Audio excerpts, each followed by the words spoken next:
Amalan apa yang bisa saya lakukan buat diri sendiri dan orang tua yang telah meninggal agar diringankan atau dijauh dari azab kubur? Apakah azab kubur itu kekal buat kaum muslimin? Sebenarnya bukan hanya meringankan, bisa dihilangkan azab kubur itu. Kalau seseorang anak misalnya sering beristighfar kepada Allah untuk orang tuanya, dia sering beristighfar, ya Allah ampunilah kedua orang tuaku, seperti doa yang masyhur Allah ajarkan, Rabbi ghafirli wali walidayya. Doa ini pada saat mereka hidup atau mereka meninggal.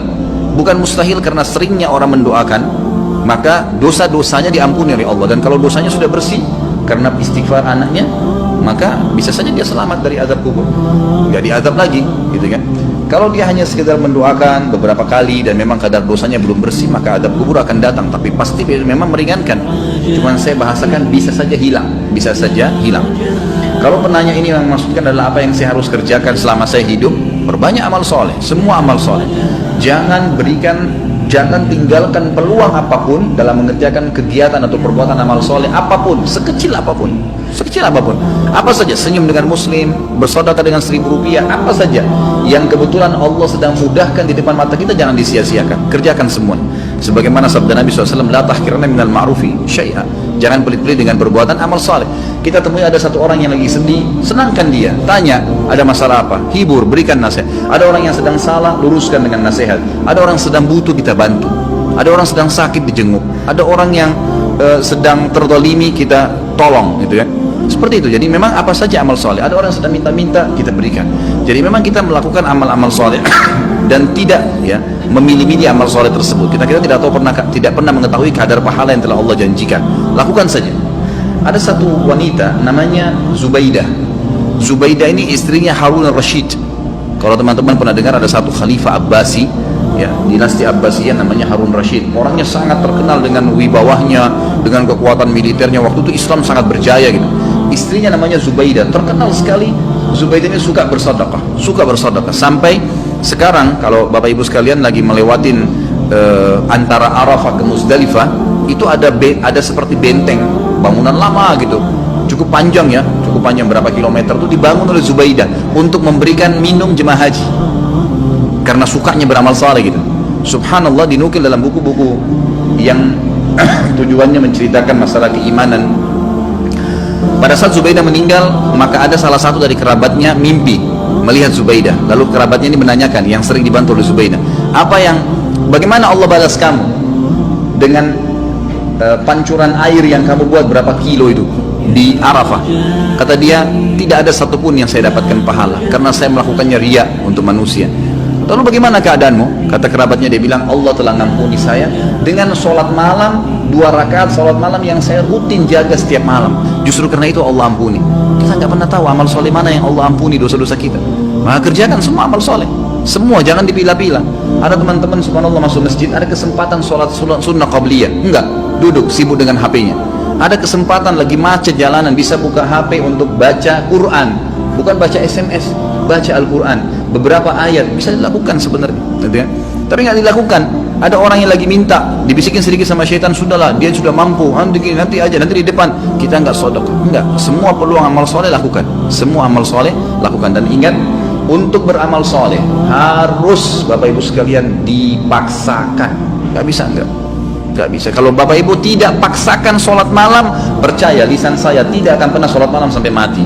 Kalau kita tidak pernah paksakan, jadwalkan, ambil tuh Quran di rak untuk dibaca, maka kita tidak akan pernah baca, karena syaitan itu selalu memasukkan angan-angan, gitu kan? Kalau kita mau ibadah, dia nggak bisa bilang jangan ibadah, tapi diangan-anganin sama dia, nanti sekalian baca sekian juz, supaya kita undurnya sudah cukup untuk membuat kita meninggalkan amal soleh tersebut. Jadi kita harus paksakan. Allah mengatakan dalam Al-Quran, a'udzubillahi minasyaitonirrajim, walladzina jahadu fina lanahdiyannahum subulana.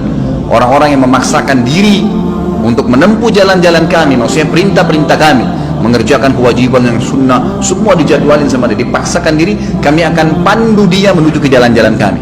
Kalau kita nggak paksain, nggak bakal bisa. Paksain, jadwalin, ya, ajak keluarga, ajak istri, ajak anak, harus, nggak bisa enggak. Selama hidup saya tidak rincikan, semua kesempatan amal soleh lakukan, yang wajib dan yang sunnah, ya, yang wajib dan yang sunnah. Kalau kerabat kita yang sudah meninggal, ada beberapa amal soleh yang bisa kita sampaikan untuk mereka. Yang pertama itu adalah memperbanyak istighfar, bertaubat, ya, mengatakan ya Allah ampunilah, ya Allah rahmatilah. Sebagaimana kita tahu doa pada saat kita sholat jenazah, kita mendoakan itu, Allah maghfir lahu warhamhu, ya Allah ampuni dia, ya Allah rahmati dia. Tadi doa Rabbi ghafirli wali walidayya untuk orang tua, itu juga termasuk minta agar diampuni. Allah maghfir lil muslimina wal muslimat, itu untuk orang hidup dan mati kita bisa doakan istighfar. Ini sangat besar manfaatnya. Ada juga dalam hadis Bukhari dijelaskan akan datang nanti seseorang pada hari kiamat dikasih pahala bergunung-gunung. Jadi ternyata orang ini amal solehnya sudah banyak dan dia selamat dari azab kubur karena amal solehnya banyak, dosanya bisa dikatakan tidak ada tuh sedikit sekali. Di hari kiamat dikasih pahala bergunung-gunung. Lalu dia berkata kepada para malaikat, dari mana? Saya tidak pernah kerjakan amal-amal ini. Dari mana? Setahu saya nggak ada karena semua amalnya sudah diperlihatkan.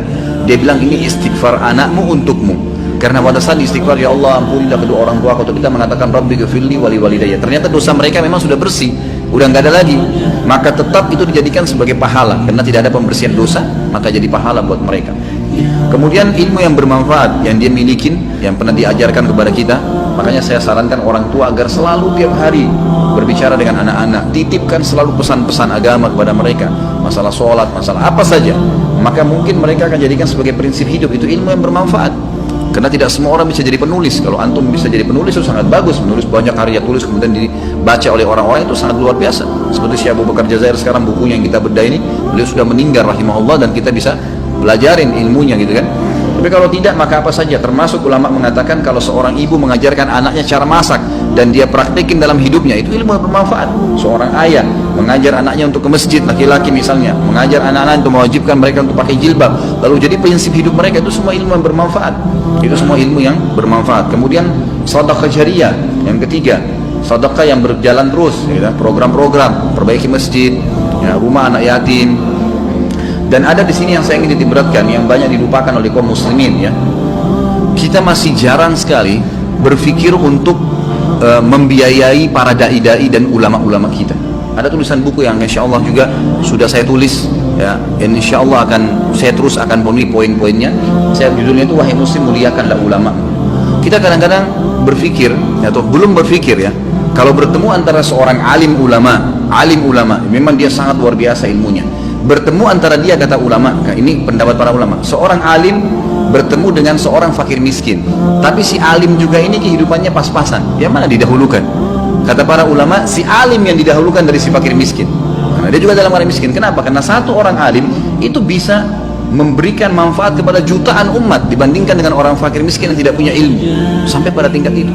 Kalau di Saudi ada sponsor dai, ada pembiayaan para ulama. Tidak ada ulama itu yang sengsara. Kalau di Timur Tengah mereka disiapkan segala-galanya oleh kerajaan atau oleh kaum muslimin yang membiayai mereka. Ini juga hal yang mendasar. Itu bisa menjadi sedekah jariyah karena pada saat dia ternyata melakukan, ya, taklim, dia bisa nulis buku, ya, dari sumbangan harta yang kita kasih, maka itu kita akan punya andil.